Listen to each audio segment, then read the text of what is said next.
नमस्कार दोस्तों, ये कहानी का 5वां पार्ट है। रात 8:30 बजे कायनात अपने कैबिन में बैठी लैपटॉप पर अभी भी उस आईडी को हैंग करने में लग गई थी। दूसरा अटेम्प्ट भी फेल हो चुका था।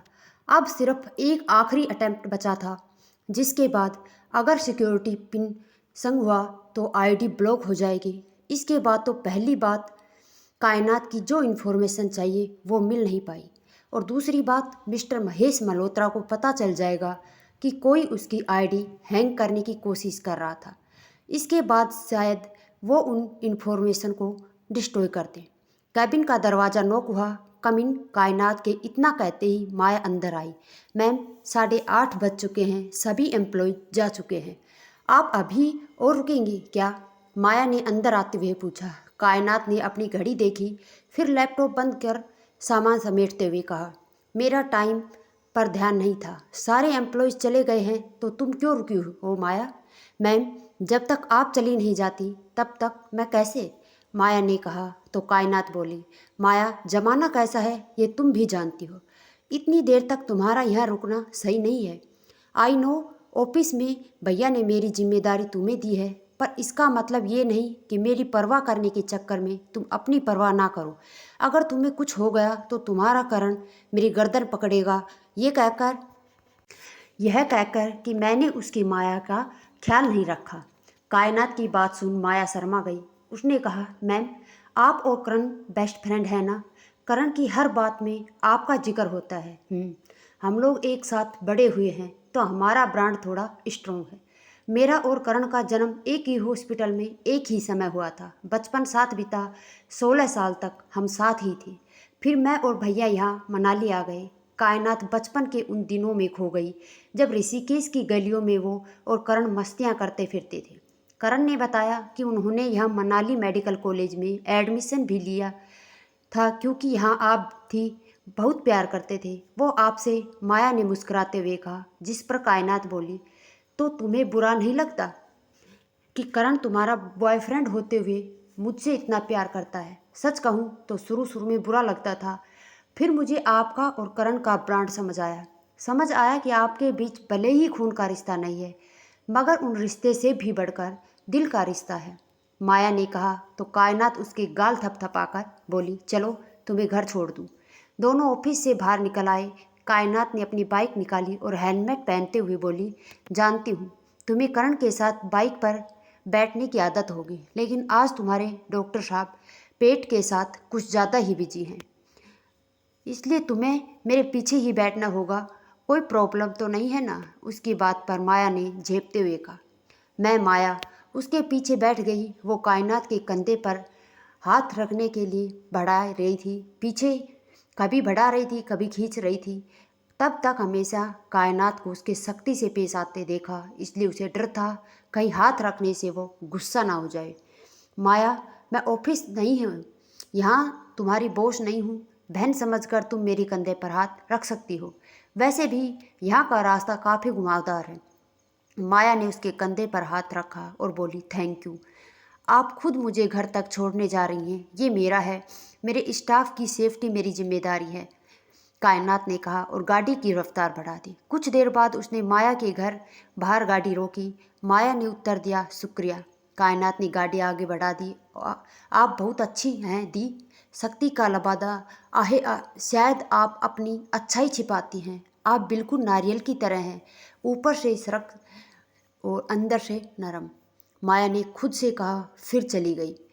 अरमान और सम्राट बाहर काउंटर पर हाथ में ड्रिंक थामे किसी प्रोजेक्ट से रिलेटेड बात कर रहे थे। तभी डिस्क में अनाउंसमेंट हुई, hello my dear disc lovers, आज की शाम मोहिनी सक्सेना के नाम। मिस मोहिनी आज अपनी खुशी में आप सबको ट्रीट देना चाहती है।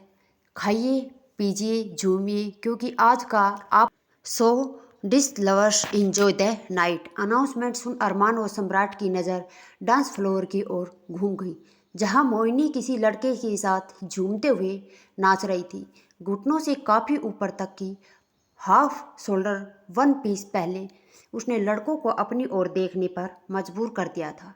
उसे देख सम्राट ने अरमान के हाथ से ड्रिंक का गिलास लेकर काउंटर पर रखते हुए कहा, लेट्स गो एमी, अभी तो इस असीन श्याम की शुरुआत हुआ है। सेम समा समान ने कहा सम्राट ने कहा और गिलास उठाकर एक घूंट ड्रिंक गले से नीचे उतार लिया।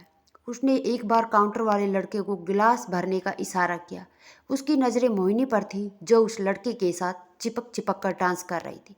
ये देख अरमान की आंखों में धीरे धीरे गुस्सा उतर गया। उसकी माथे की नसें तन रही थी। एक के बाद एक उसने अब तक ना जाने कितने पैक गटके थे। वो लड़का मोहिनी की कमर पकड़े झूम रहा था। जैसे ही वो मोहिनी के होठों की ओर झुका, अरमान का गुस्सा उसके काबू से बाहर हो गया। उसने एक झटके से गिलास फर्श पर दे मारा और गुस्से में जाकर उस लड़के को मोहिनी से अलग कर उसके मुंह पर एक गुस्सा दे मारा। लड़का खुद को संभाल नहीं पाया और नीचे गिर पड़ा। म्यूजिक बंद हुआ, सारी लाइट से ऑन हो गई। तेरी हिम्मत कैसे हुई साले उसे हाथ लगाने की? जान ले लूँगा तेरी।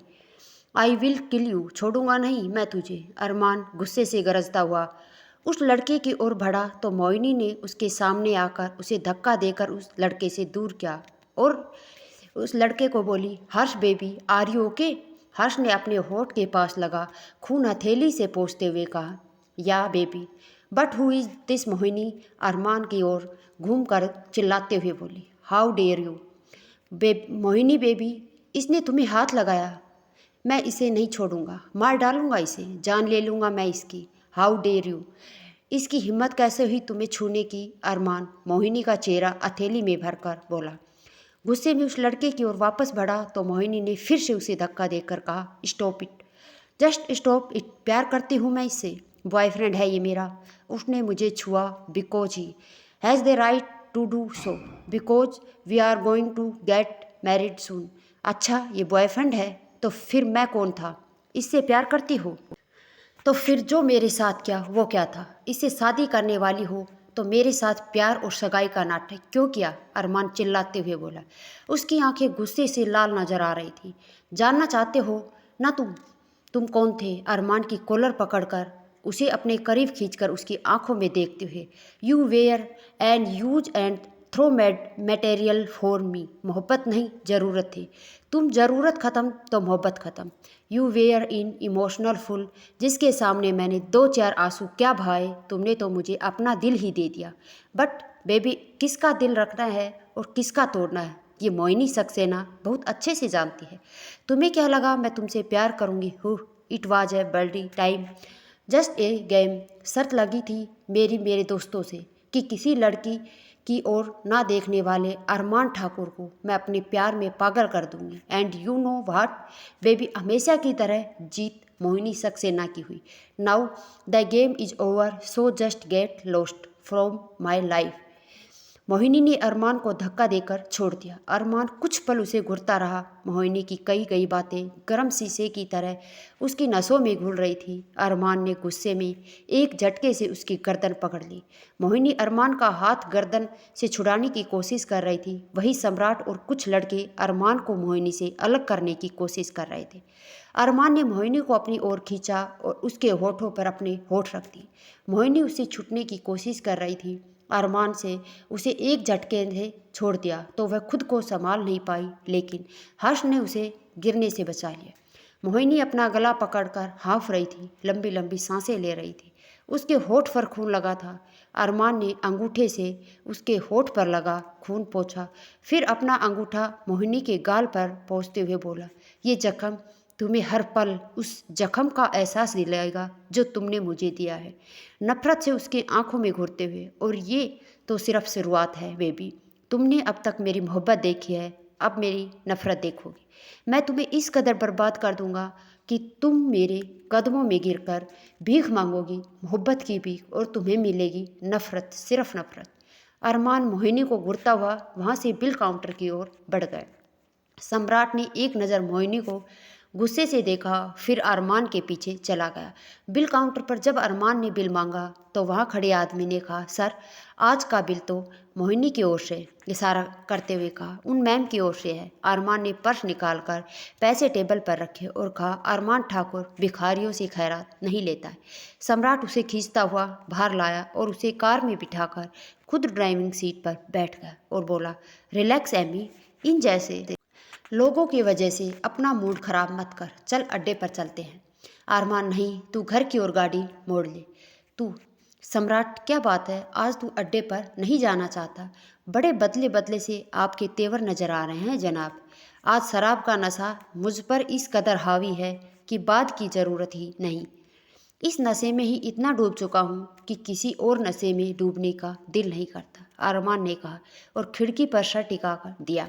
बाहर से आती ठंडी हवा के थपेड़े उसके गाल को सहला रहे थे। अतीत और मोहिनी की बातें किसी हथौड़े की तरह उसके सीने में परवार कर रहे थे। ना चाहते हुए भी आंसू का एक कतरा बाहर आ ही गया। अरमान की गाड़ी के पास से एक बाइक सवार गुजरा तो अनायास ही उसे सुबह की घटना याद आ गई, जब कायनात बाइक पर हेलमेट लगाकर बैठी थी। जब गुस्से में उसने एक झटके से हेलमेट उतारा था और उसके चेहरे को बाल कुछ यूं ढक रहे थे मानो चांद को बादल अपने ओट में छिपा रहा हो। साथ ही उसकी आंखों के सामने कायनात का चेहरा घूमने लगा। उसकी नीली आंखें जैसे अरमान के दिमाग पर अपना छाप छोड़ने पर अमता हो। अरमान ने अपना सर पकड़ लिया। उसे इस तरह देख सम्राट ने पूछा, क्या हुआ, तू ठीक है? जिस पर चिल्लाते हुए अरमान बोला, यार ये लड़की मेरे दिमाग में घुस कर बैठी है। जब देखो तब यही दिमाग में घूम रही है, मैं पागल हो जाऊंगा। सम्राट को लगा शायद अरमान मोहिनी के बारे में सोच रहा है, लेकिन उसकी आगे की बात सुन सम्राट हैरान रह गया। उसकी वो नीली आंखें मेरे आंखों के आगे से जा ही नहीं रही। दिमाग को आराम दे, क्या पता वो दिमाग से तेरे दिल में उतर जाए, सम्राट ने आईविक करते हुए कहा, जिस पर उसे कुछ पल घुरकर नजरें खिड़की के बाहर टिकाकर अरमान बोला, उसके लिए दिल का होना भी ज़रूरी है। मेरे पास दिल नहीं है, अगर कुछ है तो सिर्फ पत्थर का टुकड़ा जिसमें धड़कन होते हुए भी वो बेजान है। कायनात घर आकर सीधे अपने कमरे में गई। कंधे पर टका बैग एक और फेंक कर वो बाथरूम में घुस गई। उसके दिमाग में कभी आईडी घूम रही थी, कभी करण और राजवीर की ऋषिकेश जाने वाली बात। बाथ टब में लेटी वो सब यही सब सोच रही थी। ठंडा पानी जैसे उसे ठंडक के बजाय और जला रहा। एक लंबी सांस खींचकर उसने अपना चेहरा पानी के अंदर किया और कुछ पल यूं ही शांत रही, जैसे अपने थमी हुई सांसों की तरह वो दिमाग में उमड़ रहे ख्यालों को भी थामना चाहती हो। कुछ देर बाद जब उसका दम घुटने लगा तब उसने झटके से अपना चेहरा ऊपर किया और गहरी सांसें लेने लगी। ऐसी ही 4-5 बार उसने किया। कुछ देर बाद बाथरोब पहनने वो कमरे से बाहर आई, तभी उसका फ़ोन बजा। भैया जी, भैया, कॉल रिसीव करते हुए उसने कहा तो राजवीर ने पूछा, सोना सोना डिनर हो गया तेरा? जी नहीं, वो मैं अभी थोड़ी देर पहले ही ऑफिस से आई हूँ, अभी जस्ट नहा कर निकली, कायनात ने कहा। तो राजवीर बोला, ठीक है, तू डिनर कर ले, फिर मैं कॉल करता हूँ, कुछ बात करनी है तुझसे। कहिए ना भैया, मैं डिनर बाद में कर लूँगी, वैसे भी अभी मुझे भूख नहीं है। आप बताइए क्या बात करनी है आपको? कायनात ने कहा। वो जानती थी कि राजवीर उससे किस बारे में बात करने वाला है, लेकिन फिर भी वो अनजान बनी रही। राजवीर उसे कुछ समझा रहा था जिसे वो खामोशी से सुन रही थी। आज तक उसने राजवीर के हर फैसले को सर झुकाकर माना है, इस बार भी वो मना नहीं कर पाई। एक गहरी सांस खींचकर उसने ठंडी आह भरते हुए कहा, ठीक है भैया, अगर आप चाहते हैं कि मैं ऋषिकेश जाऊं तो ठीक है, मैं जाऊंगी। कोशिश करूंगी कि एक बार फिर उस डर का, उस अतीत का सामना कर सकूं, मगर इस बार मजबूती से। कुछ देर की बातचीत के बाद कायनात ने फ़ोन रख दिया। लैपटॉप लेकर वो बालकनी में काउच पर बैठी थी, लेकिन उसके जहन में सिर्फ ऋषिकेश ही घूम रहा था। उस जगह वापस जाने के ख्याल से ही उसका पुराना जाना पहचाना डर उस पर हावी होने लगा। एक बार फिर उसे जलता घर नजर आने लगा। उसके कानों में एक औरत की खौफनाक दर्द भरी चीखें गूंजने लगी। अपना सर झटक कर वो उठी और बालकनी में ही दीवार से अटैच कैबिनेट से एक शराब की बोतल और एक कांच का गिलास निकाल कर उसने टेबल पर रखा गिलास में ड्रिंक डालकर वो गिलास हाथ में लेकर ड्रिंक को गोल गोल घुमाते हुए रेलिंग से टिक कर खड़ी हो गई। मिस्त्री भाग जाओ यहाँ से, मिस्त्री यहाँ से चली जाओ, जाओ वरना ये लोग तुम्हें। किसी औरत की आवाज़ें उसे कानों में घुल रही थी। साथ ही उसे एक खून से लथपथ औरत नजर आ रही थी। उस औरत के पास एक बच्ची रो रही थी। उसे एक 16 साल की लड़की नजर आ रही थी, अपने कमरे के कोने में खुद में सिमट कर बैठी, रोते हुए हाथ जोड़कर गिड़गिड़ा रही थी। उसके चेहरे पर घबराहट और आंखों में डर पसरा था। धीरे धीरे कायनात के आंखों में खून उतरने लगा। उसकी आंख लाल हो गई, आंखों ही महीन नसें फूलने लगी, माथे की नसें तन गई। एक ऊँट ने उसमें ड्रिंक गटका और जोर से उस गिलास को अपने हाथ में दबा लिया। एक आवाज़ के साथ गिलास उसके हाथ में ही फूट गया। अरमान को घर पहुंचाकर सम्राट अपने घर चला गया। अरमान अंदर आया। नौकर ने खाने के लिए पूछा, मगर वो इस वक्त खुद में ही उलझा हुआ था। सीधा अपने कमरे में आकर बेड पर बैठ गया। उसके जहन में कभी मोहिनी का चेहरा तो कभी उसकी बातें घूम रही थी। उसे घुटन सी महसूस हो रही थी, कतरा कतरा कुछ टूटता सा महसूस हो रहा था। वही अगले ही पल उसके जहन में कायनात का चेहरा, उसकी नीली आंखें घूम रही थी, जिसे याद कर उसकी घुटन एक पल में सुकून में तब्दील हो गई थी। जहाँ मोहिनी का ख्याल उसे तड़पा रहा था, वही कायनात का ख्याल उसे किसी मरहम सा लग रहा था। इस सब में उलझकर उसने अपना सर पकड़ लिया। नशा उस पर बुरी तरह से हावी था। बाथरूम में जाकर उसने अपने चेहरे पर पानी मारा। उसे आईने में कायनात का अक्सर चेहरा नजर आ रहा था। ये क्या हो गया मुझे? ये नीली आंखों वाली लड़की तो पीछे ही पड़ गई है।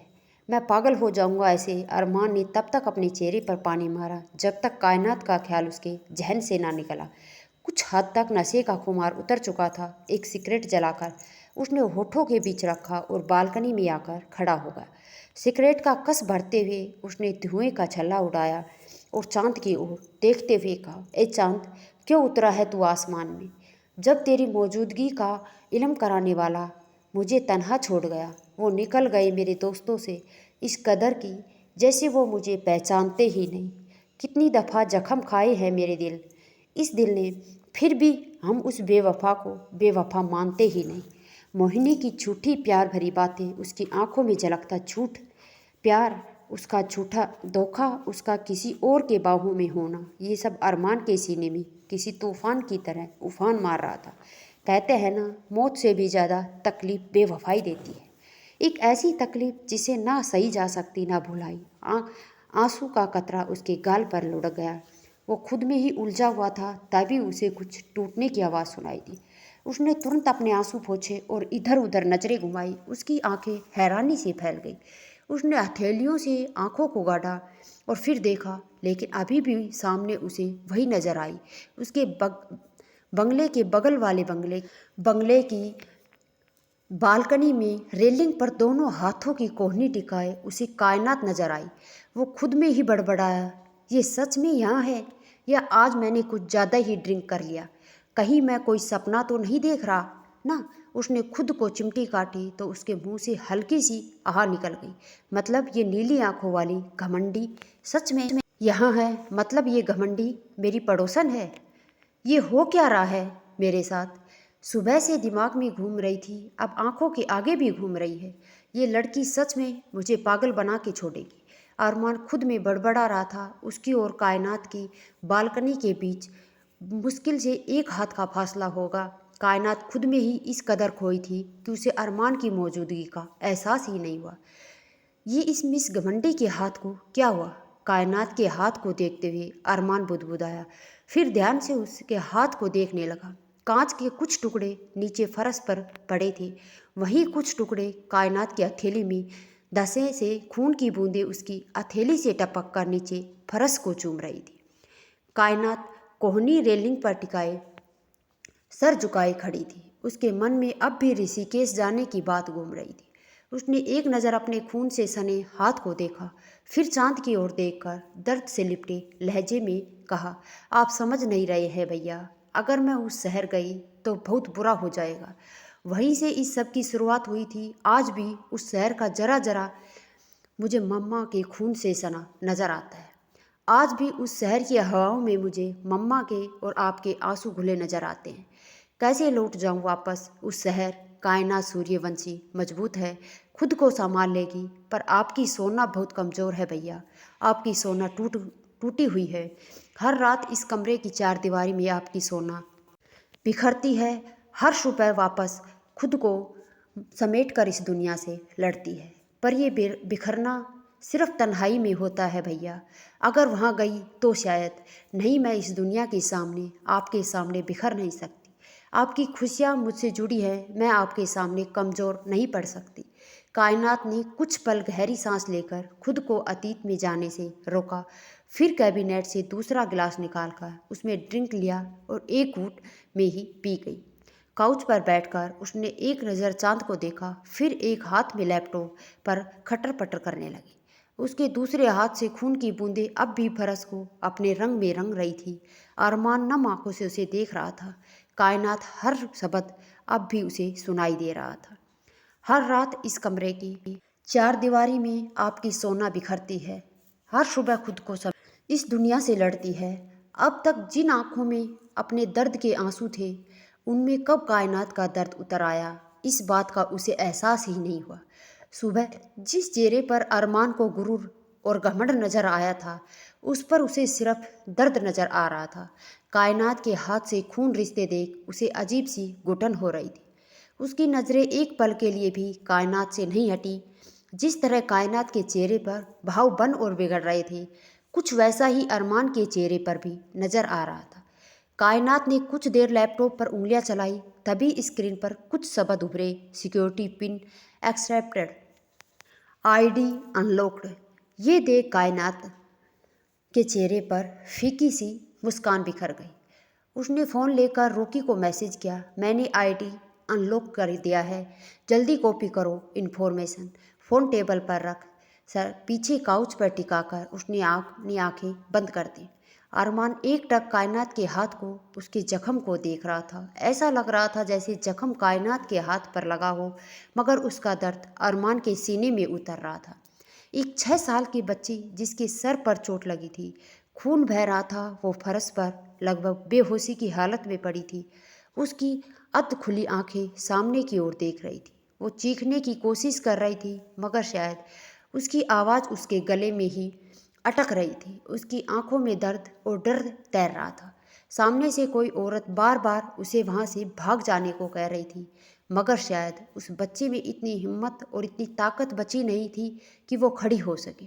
लगभग 5 आदमी अपनी खूंखार नजरें उस बच्ची पर टिकाए उसकी ओर बढ़ रहे थे। तभी कहीं से पुलिस की साइरेंसर बजी, जिसे सुन वो आदमी भाग गए। उस 6 साल की बच्ची ने अपनी पूरी ताकत जुटाई और खड़ी हो गई, लेकिन उसमें इतनी ताकत बची नहीं कि वो खड़ी रह सके या चल सके। वो लड़खड़ाकर गिर पड़ी, लेकिन फिर से अपनी ताकत जुटाकर वो खुद को घसीटते हुए उस औरत के पास पहुंची। वो बच्ची लगातार उस औरत के चेहरे को थपथपाकर उसे उठाने की कोशिश कर रही थी। खून से लथपथ वो औरत अपनी बेजान नज़रों से उस बच्ची को देख रही थी। उसने अपना हाथ उस बच्ची के सर पर रखा और प्यार से उसके गाल छुए। अगले ही पल उसका हाथ जमीन पर गिर पड़ा, उसकी आंखें बंद हो गई और इसी के साथ उसकी सांसें थम गई। मम्मा मम्मा चिल्लाते हुए कायनात ने एक झटके में अपनी आंखें खोली। पसीने से नहाया उसका चेहरा, जिस पर इस वक्त सिर्फ एक चीज़ नज़र आ रही थी, खौफ। उसके यूं अचानक चीखने पर अरमान हैरान सा उसे देख रहा था। उसकी चीख में एक अजीब सा दर्द था, साथ ही कुछ खो देने का डर था। ना जाने क्यों उसका वो दर्द अरमान के दिल में दर्द बनकर जल रहा था। कायनात सर झुकाए गहरी गहरी सांसें ले रही थी। उसकी आंखों के आगे अभी भी थोड़ी देर पहले की वो छवियां नजर आ रही थी। उस बच्ची का, उस औरत का चेहरा उसके जहन में कौंध रहा था। उसने शराब की बोतल उठाई और एक झटके में मुंह से लगा लिया। एक सांस में उसने आधी बोतल खत्म कर दी। बोतल लिए वो एक बार फिर रेलिंग के पास आकर खड़ी हो गई। एक नज़र उसने अपने खून से सनी हथेली को देखा, जो दर्द के कारण काँप रही थी। उसके चेहरे पर एक दर्द भरी फीकी व्यंग्यात्मक मुस्कान पसर गई। उसने अपना हाथ जोर से रेलिंग पर दे मारा। इसी के साथ उसकी हथेली से खून की तेज धारा फूट पड़ी। अरमान ने अपनी मुट्ठी कस ली, मानो जख्म उसके हाथ पर लगा हो। उसने अपनी आंखें कस कर भींच ली। आंखों से आंसू की एक बूंद लुढ़क कर गाल पर बह आई। अब तक दो हमेशा अपने ही दर्द में मसरूफ रहता था, आज पहली बार किसी और के दर्द को इस कदर मैं करीब से महसूस किया था उसने। आज उसे कायनात के दर्द के आगे अपना दर्द फीका नजर आ रहा था। कायनात ने अपने हाथ को देखते हुए चांद की ओर देखकर कहा, कुछ इसी तरह आपको भी दर्द हुआ था ना मम्मा। आपके हर दर्द को महसूस करूंगी मैं, और उस दर्द के हजारों गुना ज़्यादा दर्द उन लोगों को लौटाऊंगी। उसने एक बार फिर अपना हाथ रेलिंग पर दे मारा और कहा, ऐसे ही आप भी तड़पी थी ना, मैं भी तड़पूंगी, और इससे कई गुना ज़्यादा तड़पाऊंगी उन्हें। आपके हर आंसू का हिसाब बराबर करूंगी मम्मा, फिर चाहे मुझे उसके लिए खुद को इस खून से रंगना ही क्यों ना पड़े। तड़पेंगे सब के सब, मौत की भीख मांगेंगे, मगर उन्हें मौत नसीब नहीं होगी। खून और मौत का ऐसा तमाशा दिखाऊंगी कि उन सब की रूह तक कांप उठेगी। किसी को नहीं छोड़ूंगी आज तक इस दुनिया ने। कायनात सूर्यवंशी का गुस्सा देखा है, मगर अब नफरत देखेंगे। इस नफरत में उन सबको बर्बाद कर दूंगी, चाहे इसके लिए मुझे खुद को ही बर्बाद क्यों ना करना पड़े। कायनात के लफ्जों में गुस्सा और आक्रोश झलक रहा था। उसकी आंखें गुस्से से बिल्कुल लाल थी, चेहरा गुस्से से आग की तरह तप रहा था। लंबी लंबी सांसें लेते हुए किसी घायल शेरनी की तरह घुर्रा रही थी। उसे इस तरह देख एक पल को अरमान डर गया, क्योंकि उसके शब्दों में उसकी नफरत साफ झलक रही थी। कायनात ने कुछ बूंद शराब अपने हाथ के जख्म पर उड़ेला। दर्द से उसकी आंखें भीग गई, लेकिन उसके चेहरे पर दर्द से सनी मुस्कान थी। उसने अपने कांपते हाथ को देखकर कहा, मम्मा, आपको याद है आपने कहा था कि जब भी मेरे हाथ कांपेंगे आप इन्हें थाम लेंगी, जब मेरे कदम लड़खड़ाएंगे आप मुझे संभाल लेगी। देखिए ना मम्मा, आज मेरे हाथ भी कांप रहे हैं, मेरे कदम भी डगमगा रहे हैं, मगर आप नहीं हैं मुझे संभालने के लिए। क्यों मम्मा, वापस आ जाइए प्लीज़। 18 साल हो गए मुझे सुकून की नींद सोए हुए। आपकी गोद में सोना चाहती हूँ। जो आंसू पिछले 18 साल से मेरे आंखों में दफन है, उन्हें आपकी गोद में सर रख कर बहाना चाहती हूँ। I need you mama, I badly need you. उसी वक्त उसी आवाज़ में नरमी आ गई थी। उसके हाथ कांप रहे थे, जुबान लड़खड़ा रही थी। कुछ पल खामोशी सी सिर झुकाए वो खड़ी रही। शराब की बोतल मुंह से लगाकर एक सांस में उसने बाकी बची शराब खत्म की और बोतल को फर्श पर पटक दिया। एक झटके में बोतल चकनाचूर हो गई। मम्मा, झूठ कहा था आपने, झूठ।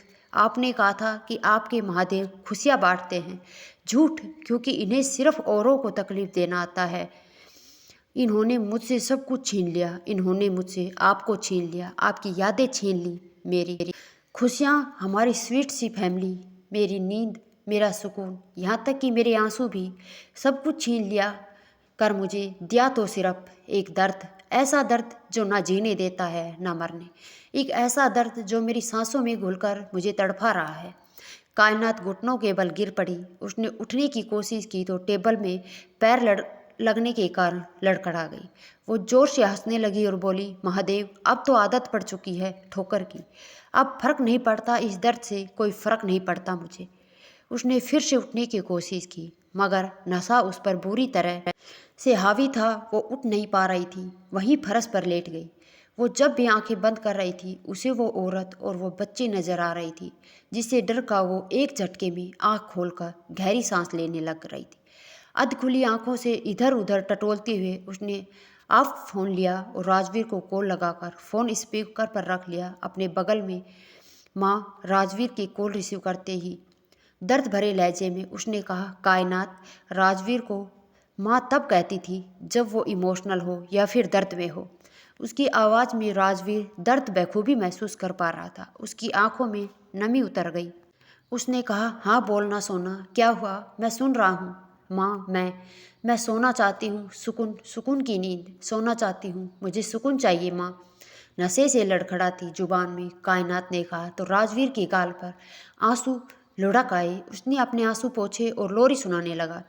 लोरी, लोरी, चंदनिया छुप जाना रे, क्षण भर को लुक जाना रे निंदिया, आंखों में आए बिटिया मेरी सो जा, लेके गोद में सुलाऊं, गाऊं रात भर सुनाऊं, मैं लोरी, लोरी। कायनात की आंखें धीरे धीरे बंद होती चली गई। कुछ ही देर में वो गहरी नींद में चली गई। सामने से कोई आवाज़ न आते देख राजवीर समझ गया कि कायनात सो चुकी है। उसने कॉल कट किया और फ़ोन को सीने से लगाकर बोला, महादेव, मेरी सोना को इस दर्द से निजात दे दीजिए। उसे मरहम की ज़रूरत है। उसके जख्म नासूर में तब्दीली हो चुके हैं। उन जख्मों को भर दीजिए। कायनात को गहरी नींद में सोया देख अरमान बालकनी से कूदकर कायनात की बालकनी में आया। उसने कायनात का गाल थपथपाया, लेकिन कायनात ने कुछ रिएक्ट नहीं किया। अरमान ने एक गहरी सांस ली और खुद से कहा, चलो अच्छा है। नीली आंखों वाली लड़की गहरी नींद सो रही है। आहिस्ते आहिस्ते से उसने कायनात को गोद में उठाया और अंदर कमरे में लाकर बेड पर सुला दिया। उसने इधर उधर कमरे में नज़र दौड़ाई। कायनात के कमरे के बारे में उसे कुछ पता नहीं था, इसलिए बालकनी के रास्ते अपने कमरे में आकर उसने फर्स्ट एड बॉक्स लिया और वापस कायनात के कमरे में आया। उसने कायनात का हाथ अपने हाथ में लिया और उसके जख्म को देखा। कुछ कांच के टुकड़े बुरी तरह हथेली में धंस गए थे, जिसे देख उसने अपनी आंखें बीच ली।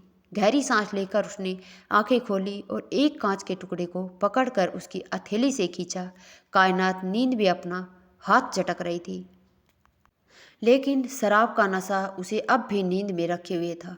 अरमान ने हल्के से उसके सर पर हाथ फेरा तो वो वापस गहरी नींद में चली गई। अरमान ने इसी तरह एक एक कर सारे कांच के टुकड़े निकाले, फिर डेटॉल से जख्म को साफ कर उसकी ड्रेसिंग कर दी। उसने कायनात को सहारा देकर बिठाया और पास ही साइड टेबल पर रखे जग से एक गिलास पानी लेकर जबरदस्ती उसका मुंह खोलकर पेन किलर खिलाकर वापस लेटा दिया। उसकी नज़र कायनात के घुटनों पर गई, जहां सुबह अरमान की कार से हुई एक्सीडेंट में लगी जख्म से खून रिसने लगा था। कायनात ने नहाने के बाद पट्टी भी नहीं बदली थी, जिस कारण पट्टी गीली थी। अरमान ने उनके पैरों के जख्म की भी ड्रेसिंग कर पट्टी बदल।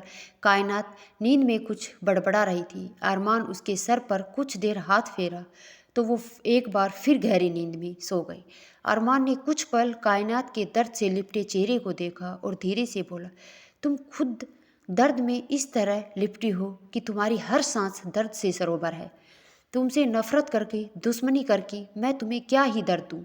रूह पर लगे जख्मों के बाकी जख्म मायने नहीं रखते और तुम्हारी तो रूह तक जख्म से भरी है। सो जाओ नीली आंखों वाली लड़की। तुम्हारी बदतमीजी के लिए माफ़ किया मैंने तुम्हें, लेकिन दोबारा ये मत कर दोहराना, क्योंकि हर बार माफ़ कर दूँ इतना महान नहीं हूँ मैं। अरमान कुछ पल वहाँ खड़े होकर कायनात का दर्द से सरोवर चेहरा देखता रहा, फिर बालकनी से होते हुए अपने कमरे में आकर बेड पर लेट गया। कायनात का चेहरा उसकी आंखों के आगे घूम रहा था, जिसे वो बार बार सर झटक कर भूलने की कोशिश कर रहा था। कुछ ही देर में जदोजहद करते हुए नशे के कारण उसे नींद आ गई। तो दोस्तों ये पार्ट यहीं ख़त्म करते हैं, अगला पार्ट कल। तब तक के लिए अगर चैनल पर नए हैं तो प्लीज़ चैनल को सब्सक्राइब ज़रूर कर लें और कमेंट बॉक्स में अपनी राय ज़रूर लिखें। धन्यवाद दोस्त।